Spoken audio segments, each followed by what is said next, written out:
Talks held directly between Ruben Amorim and Paul Pogba for a possible return to Carrington.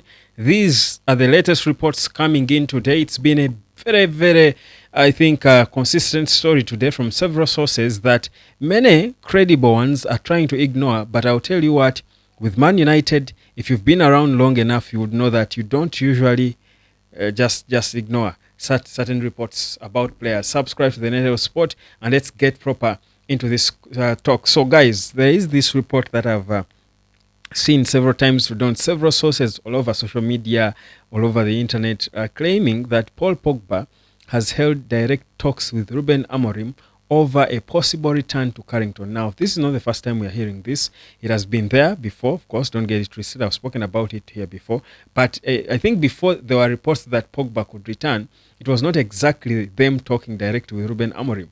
I think for me, that's the bit of a difference. And just a few days ago, it was reported and claimed that, in fact, United were willing to offer Paul Pogba a contract, but with strict with restrictions, very tight restrictions, that they would offer him a contract and, based on performance bonuses. The issue is with the wages and how he's expecting so much money.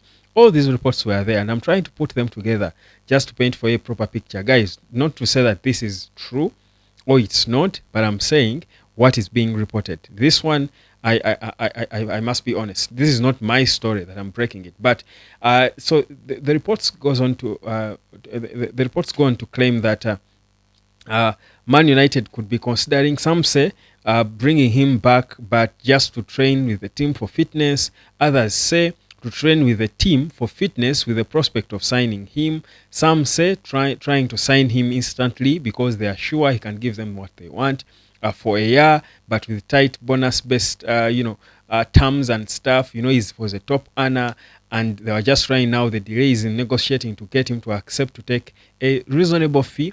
As we all know that Ineos are not really in the business of spending so much money lately. It's all there. So that's the report. I mean, just vaguely to paint for a picture of what's going on. But either way, for me, this is a report I would want to hear. This is something I would want to happen. And you might say that, Webb, why do you talk about Man United rebuilding and then you're talking about bringing back players like Paul Pogba? I think bringing back Paul Pogba would first of all help even the young players, because there is quite a lot these young players can learn from Pogba. His experience and ordeal, he was once a star, and what he went through, and with the mistakes he made, he would be an example to the young players. That is one. That's not just about so much having so much talent. How you live your life, the people around you do matter. I think Paul Pogba's story in football is a good case study or a good example for young players. If you're Ruben Amorim and you're going to build a culture at Man United, you're going to groom players to become world class, groom players for the future. You need characters like Paul Pogba, players like Paul Pogba who have gone through what he has gone through, to use them as examples for these players, to mentor them. For me, that's one. But also, secondly, whereas Man United is rebuilding, I don't think it's what any of us would love Man United to be rebuilt from the championship, to be relegated. I think Paul Pogba's arrival would help the team try to survive relegation. Not to play better per se, but to survive relegation in the sense that Pogba would hold the team in a way. He would carry a certain big weight on himself that could help the club stay afloat. So, looking at it that way in those two perspectives, and these are the critical things United is going through now. It's a rebuilding phase, that's one, but also it's a phase where you want to rebuild but avoid relegation, stay in the top flight. So Pogba, for me, just gives you a proper balance. Even if, and again, if he's going to help the team, it doesn't have to always be on the pitch, because he's certainly going to take time to get back to that fitness, where perhaps he would never get back to that fitness, because even the age is a factor in there. But it's always going to take him time to get to a place where he can play more and multiple games. But his presence there, for me, just the presence of Pogba around the team, might be a good positive inspiration for a fight, or for also for relief, a sort of relief for the players to play football more calmly and comfortably, and stop trailing to teams like Everton early in the games, early into games, conceding goals. You're trailing, just a few minutes into a game. I feel for me, Pogba's presence would change a lot in the team. So that's why, for me, whenever I see this report, of course, I take time. I don't want to rush with it, but I feel like it can happen. And I also low key feel like it's a bit obvious that Amorim should try at least the very least to let Paul Pogba train at Man United, and he assesses whether he's good enough to be slotted into his team. Because you saw what happened. 15 minutes, Bruno drops back into the middle as a central midfielder, the position next to Ugarte where ordinarily Pogba would play, and United was playing football again. Imagine if you have Pogba playing there and Bruno goes back as a 10. It's even better. So you've got two ball playing players in two critical departments of the pitch. That's in the central midfield and also in the attacking midfield.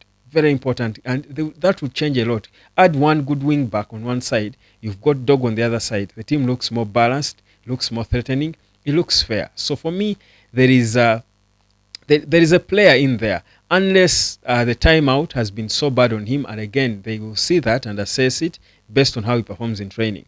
I'll tell you, Johnny Evans, who until today is contracted at Man United, had just, when he left, should be Leicester City, lacked a club, goes back to his parent club, Man United, to train with the team during the off season. He impresses Eric Ten Hag, who was having injuries left, right, and center. And guess what? Up to now, Johnny Evans is playing at Man United. Eric Ten Hag has since left. So, for me, it's okay to let these players, especially players who were groomed, who were born at Man United, who are groomed by the club, let them, when they've gone through these ordeals, let them come back and train with the team, and you see what they can give, because you never know, especially if you're a club like Man United that's in a desperate place like this. I think you can't afford to just let go a player like Paul Pogba. He's just there around there, lurking around, and you just don't even make an attempt to try and see what is got in him. I think that's you being overly full of yourself, because if Man United wasn't under the threat of being relegated, if United were comfortable in the middle of the log, I think it would be okay, because bringing Pogba wouldn't take you anywhere anyway. It would just keep you there. You could as well just focus on your young players. But the fact that there is a relegation lion to fight, or crocodile that's open, mouth open, wide open, waiting for Man United to slide back and it swallows them, you certainly need Paul Pogba to try and hold you up float. So for me, that's the story. I'll keep monitoring for you, and let's see what goes on with it. That's what has been said today about Paul. Subscribe to the United of Sport. Of course, tomorrow we'll be looking ahead to our next game on Wednesday, as we do go back to Old Trafford, the home of nerves, as we do take on Ipswich. Interesting stuff. We'll talk about it. Subscribe, like, and share, and let me catch you later.